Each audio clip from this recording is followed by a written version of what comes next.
It's September 1944. Across the fields of southern Belgium, two armies were moving at full speed. 70,000 German soldiers were streaming east, the broken remains of 3 corps from Normandy, desperate to reach the safety of their homeland. To the south, American armored columns were racing north through France and Belgium, engines roaring with orders to block the German retreat before it reached the border. Both forces were converging on the same crossroads near the town of Mons. Neither side knew the other was there. The Allied breakout from Normandy in late July 1944 had unleashed a pursuit unlike anything seen in modern warfare. American armored columns were racing across France, liberating towns and cities at a breathtaking pace. The German armies, decimated in the fighting around Falaise, were in full retreat.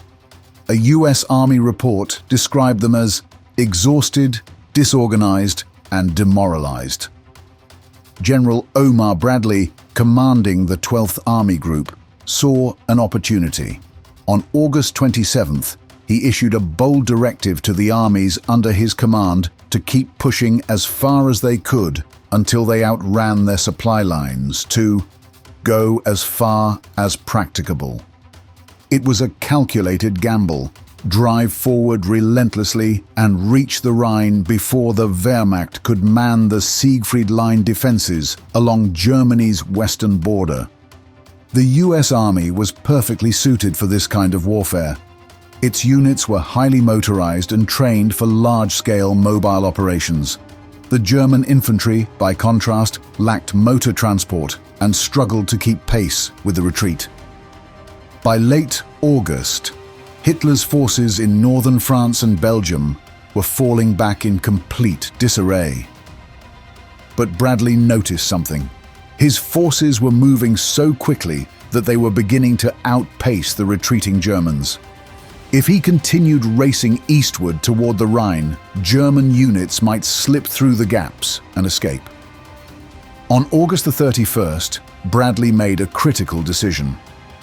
Instead of all his men striving to reach Germany as quickly as possible, he would temporarily redirect some of them to cut off the Wehrmacht's retreat. This responsibility would fall to the First Army. Its commander, General Courtney Hodges, received his orders that afternoon. His forces were to wheel northward and seize the town of Tournai in Belgium by midnight on September 2nd at the latest. This would cut off the main highway between Lille and Brussels, severing a crucial German escape route. 3 corps began the northward drive. Major General Charles Corlitz's 19th Corps pushed toward Tournai on the left. Major General Leonard Guerreau's 5th Corps advanced through the center toward Landrecies. And on the right, Major General J. Lawton Collins's 7th Corps turned sharply north, aiming for the towns of Aven, Maubeuge, and Mons. Collins was frustrated by the change in direction. His eyes were fixed on the Siegfried Line to the east, not Belgian towns to the north. But orders were orders. The 3rd Armored Division led the way, with armored columns stretched out for miles behind. By September 2nd, Collins's leading elements were approaching the Belgian border. Meanwhile, the German situation was deteriorating rapidly. On August 31st, the commanders of 3 German corps, 58th Panzer Corps, 74th Army Corps, and 2nd SS Panzer Corps, had found themselves completely out of contact with any higher headquarters. With no orders and no intelligence, they made a desperate decision. They would band together as a single provisional force under the command of General Erich Straube. Straube's Army Task Group was a ragtag collection of battered units. It included remnants of 10 combat divisions, along with countless smaller units and support personnel, approximately 70,000 men in total. They were badly short of fuel, ammunition, and organization. But Straube had a plan. Withdraw to the area around Mons where canals and marshy terrain might offer some defensive advantage, then attempt to break out to the northeast toward Nivelles, Belgium. It would require moving his entire force almost 70 kilometers through the Mons area, and it would have to be done quickly, on foot, in the face of the rapid Allied advance. By September 2nd, Stauber's columns were streaming through the countryside southwest of Mons. The troops were exhausted, moving in scattered groups with little coordination. Many had been marching for days. They had no idea that the Americans were racing toward the same crossroads. That night, the first collision came. A German half-tracked vehicle stumbled onto a 3rd Armored Division roadblock in the darkness, a Sherman tank positioned as an obstacle. Other American tanks nearby opened fire down the straight stretch of road. An early round set a German vehicle ablaze, illuminating the entire column behind it. American shells and machine gun rounds poured down on the exposed convoy. One account later described it as being like shooting sitting pigeons. When dawn broke, the Americans discovered they had destroyed a German column a mile long. Over the course of the morning, the 3rd Armored Division rolled into Mons and liberated the city. The Belgian civilians erupted in celebration, but there was no time for festivities. Almost immediately, the division commander ordered roadblocks established along the roads leading northeast from Mons toward Avon. Within hours, the reports came in, more German columns approaching from the southwest. At the same time, the 1st Infantry Division was moving up from Avon, pushing northwest. The 9th Infantry Division was at Charleroi to the east. To the west, the 19th Corps had reached Tournai. To the south, 5th Corps held the line near Landrecies. And to the north, British forces were racing forward to seal off any escape routes. The Allied net was tightening, and the Germans were almost completely surrounded. Throughout September 3rd, the chaos intensified. German units, desperate to break through to the east, kept running into American positions. Some surrendered immediately. Others fought briefly before being overwhelmed.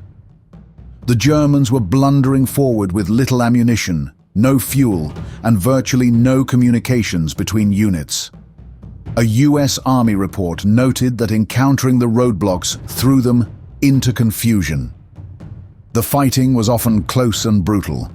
Private First Class Gino J. Mali of the 18th Infantry found his machine gun section overrun by German troops. As the enemy passed, he lied perfectly still, pretending to have already fallen victim to their bullets. But once they had gone by, he manned his machine gun once more, firing at attacking Germans throughout the night. At dawn, more than 50 fallen enemy soldiers were found near his position. As the battle wore on, additional forces joined the melee.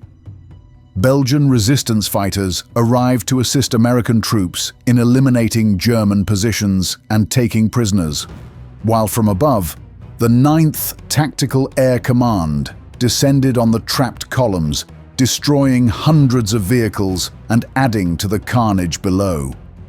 On the afternoon of September 3rd alone, the 3rd Armored Division and 1st Infantry Division took between 7,500 and 9,000 prisoners. One German general was even captured by members of the Medical Corps. Nevertheless, some German units managed to fight their way through the encirclement. The headquarters staff of the 3 German corps escaped before the trap fully closed. But most of Stauber's army was trapped and disintegrating. On September 4th, the 3rd Armored Division disengaged to resume its eastward drive, leaving the 1st Infantry Division to continue mopping up. The following day, the 26th Infantry Regiment captured a group of 3,000 Germans near Wasmes who surrendered en masse. By the evening of September 5th, the battle was over. The Mons pocket had been eliminated. The final tally was staggering.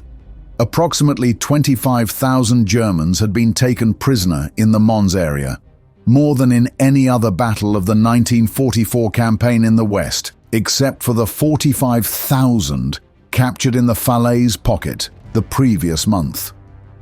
German casualties included approximately 3,500 men. The trapped units also lost massive quantities of equipment: 40 armored fighting vehicles, 100 half-tracks, 120 artillery guns, and almost 2,000 other vehicles.